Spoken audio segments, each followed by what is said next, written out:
dio miedo, ¿eh? Resulta ser que vinimos a sacar todos los muebles de esta habitación. Todos los muebles están allá. E atrás desses muebles havia esta. Salve, meus nobres! Nesse vídeo aqui, essa mulher conta que ela está morando com o namorado no andar de cima dessa casa. Eles começaram a perceber que o nível da casa está um pouco diferente do que o normal. Então eles tiveram a ideia de retirar todos os móveis da casa, os móveis mais pesados. Gente, eu sei que a condição não são das melhores, mas não teria uma casa um pouco melhor, não? Então assim que eles retiram todos os móveis pesados da casa, eles percebem que nas paredes tem algumas manchas estranhas. Também algumas marcas esquisitas de metais nas paredes. Esto tenemos que tener una otra vereda. Bueno, acá parece ser que hubo algo que tuvo mucho movimiento. Un clavo, otro clavo e algo de metal. Ela foi fazer uma pesquisa e descobriu que ali nesse lugar ocorreu Esta es la zona de la masacre. Acá, en esta esquina cayó en el sangre, en esa esquina también. Y lo que es. No sabemos la historia de ese lugar todavía, pero vamos a indagar y le vamos a preguntar a los vecinos que solo apoyarla.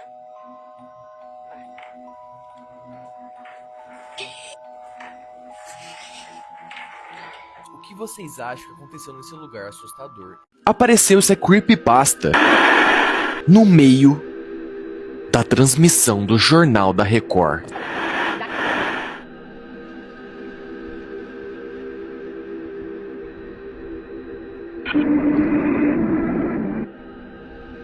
Gente, na terça-feira, dia 29/7, mais ou menos umas 7h30 da noite, o canal da Record News no YouTube foi invadido por um sinal muito bizarro. Do nada, começou a fazer vários sons estranhos e aparecer várias imagens perturbadoras em preto e branco na tela. E obviamente, quem estava assistindo na hora ficou muito assustado. Mas esse vídeo, meus nobres, não passa apenas de uma creepypasta, que foi publicada no canal do YouTube lá em 2006. E essa creepypasta é chamada de Wyoming Incident. Só que o mais bizarro é que essa história da internet também fala de uma transmissão de TV que foi interrompida por um vídeo muito estranho com origens desconhecidas. Segundo a história dessa creepypasta, todo mundo que assistiu tiveram alucinações e até passou mal, e foi baseada num caso real. Em 1987, duas estações de TV de Chicago tiveram suas transmissões interrompidas por hackers e do nada apareceu um vídeo bizarro e um doido mascarado falando nada com nada. A Record falou que o caso está em investigação, que ou foi uma falha técnica ou foi realmente invadido por hackers. Bom, meus nobres, eu não sei vocês, mas eu tenho certeza que quem assistiu na hora teve um sentimento muito estranho. Esse é o motivo pelo qual você deve acreditar na criança quando ela diz ver algo que você não pode ver.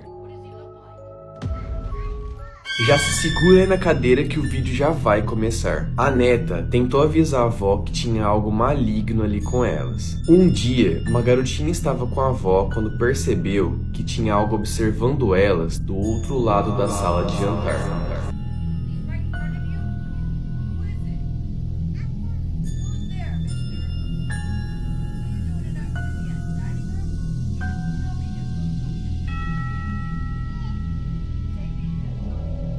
Quando a avó pede para a neta levar ela até o homem, ela aponta para ele.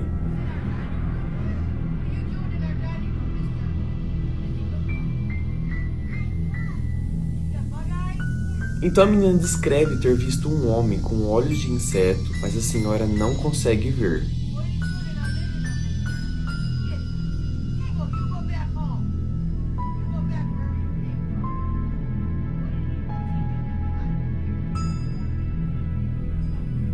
Assustada, ela pega a mão da criança e deixam a sala. É possível que elas tenham recebido a visita do próprio Senhor das Moscas, descrevendo esses desenhos históricos? Deixe nos comentários o que você acha e não esqueça de me seguir para saber tudo sobre o universo do terror. E se eu contasse pra vocês que esse cachorrinho aqui foi dado como falecido e apareceu vivo dias depois? Sim, meus nobres, foi isso mesmo que você ouviu. Esse cachorrinho aqui chamado Flash estava sendo cuidado por um pet shop e eles disseram que ele faleceu. Ele foi simplesmente encontrado vivo dias depois pela família. Mas calma que eu vou explicar direitinho essa história bizarra pra vocês. O tutor do Flash, chamado Augusto Xavier, tinha que fazer uma viagem de uma semana e não tinha ninguém com quem deixar o cachorro. Então no dia 17 de novembro, ele resolveu deixar o Flash num pet shop, onde ele já era acostumado a ir e ele era muito bem tratado lá. Só que alguns dias depois, a veterinária ligou para o homem informando que o cachorrinho teria se assustado durante uma tempestade e infartado. E assim que eles retornaram de viagem, o pet shop entregou o que seria o corpinho do Flash e eles enterraram no lugar onde era a tradição da família. E um dos donos do Flash pediu a coleira para guardar de recordação para a dona do pet shop, só que ela ficou enrolando e depois ela falou que ela tinha colocado no saquinho que eles enterraram. Então eles foram correndo desenterrar porque eles queriam uma recordação do Flash. Só que assim que eles desenterraram, eles tiveram uma terrível surpresa. Dentro do saquinho tinha pedra, tinha materiais orgânicos e não tinha o Flash ali dentro. Eles ficaram desesperados. Meus nobres, vocês não vão acreditar. Na última semana, uma mulher entrou em contato com a família, informando que ela estava dando abrigo para o cachorrinho desde o dia 24 de novembro. Ou seja, o cachorrinho deve ter fugido enquanto a família estava viajando, e ao invés de procurar ele, o pet shop resolveu informar para a família que ele havia falecido. Muito tempo atrás, numa vila bem antiga lá do Japão, tinha uma mulher chamada Kushisaki. A mulher era tão bonita que todos os homens da vila cobiçavam ela. Só que o marido dela, que era chefe da vila e um guerreiro muito respeitado, tinha um ciúmes incontrolável. Quando ele, junto com o exército, saíram para a guerra, Kushisaki ficou sozinho. E lá nesse lugar tinha um jovem samurai que era muito novo e não tinha habilidade nem experiência para estar na guerra. Kushisaki começou a ter um caso com ele. E alguns meses depois, o marido voltou da guerra. Quando ele chegou na vila, ele viu os dois um pouco próximos. Ele teve um surto de raiva, de ciúmes e com um único golpe, ele cortou o amante ao meio. E quanto à mulher, ele fez um em sua boca, de orelha a orelha, perguntando pra ela quem vai te achar bonita agora, humilhando ela para a vila inteira e forçando ela a fugir para a floresta. Até que um dia, uma senhora foi buscar água na floresta e viu Kushisaki pendurada por uma corda. Ela conseguiu voltar para a vila e teve a sua vingança contra o marido. E assim, surgiu a lenda da Kushisaki Onna, a mulher com a boca dividida. Dizem que ela aparece para pessoas aleatórias, sozinhas, nas ruas, tanto de dia quanto de noite, sempre usando uma máscara cirúrgica. E ela vai fazer aquela famosa pergunta: eu sou bonita? Se você dizer sim, ela vai tirar sua máscara, revelando sua boca cortada. E aí,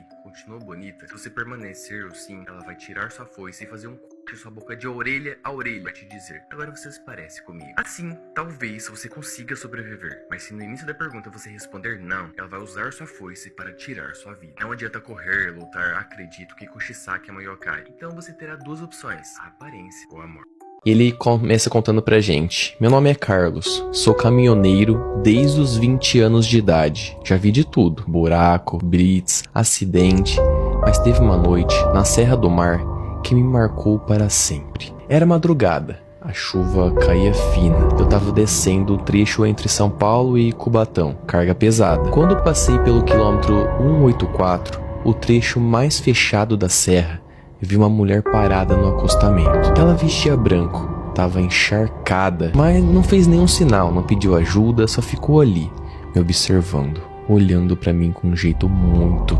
bizarro. Eu passei por ela e parei uns 50 metros adiante. Desci com a lanterna, pensei, se for alguém perdido, precisa ajudar, né? Mas quando olhei, não tinha ninguém. Nem sinal, só a névoa e o som da chuva. Voltei pro caminhão. Quando entrei na cabine, senti o ar mudar. O rádio desligado chiou sozinho. E o cheiro, algo bizarro, de mofo. Olhei pro banco do lado. Ela tava ali, molhada, parada, me encarando com o mesmo olhar. Gritei, dei partida no caminhão e saí com tudo. Quando parei num posto lá em cima, contei por alto pro pessoal. Dos caminhoneiros só disse: você viu a mulher da curva. Quem vê ela é porque podia ter morrido naquela descida. Você parou e salvou a própria vida.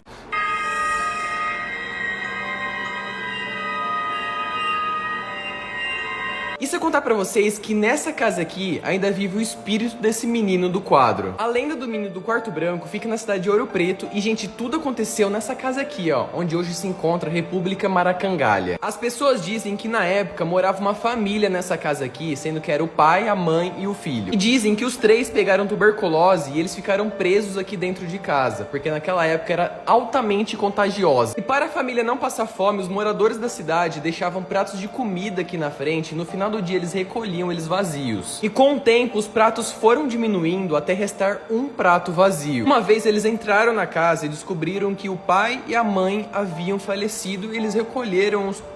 Até que um dia nenhum dos pratos retornaram, então eles entraram na casa para poder recolher o menino, mas ele havia desaparecido. Moradores da época dizem que quando eles entraram na casa, eles não encontraram nenhum móvel, nenhum tipo de decoração, apenas esse retrato do menino. Gente, a história é tão bizarra que uma vez algumas moradoras da República roubaram esse retrato e coisas sobrenaturais começaram a acontecer, como janelas batendo, pratos quebrando, então elas devolveram esse retrato na hora. E uma curiosidade desse quadro do menino é que ele foi pintado no mesmo estilo da Mona Lisa, ou seja, os olhos dele te acompanham em qualquer direção. Existem vários outros relatos sobrenaturais, mas eu quero saber a opinião de vocês. Será que o espírito do menino ainda vive nessa casa?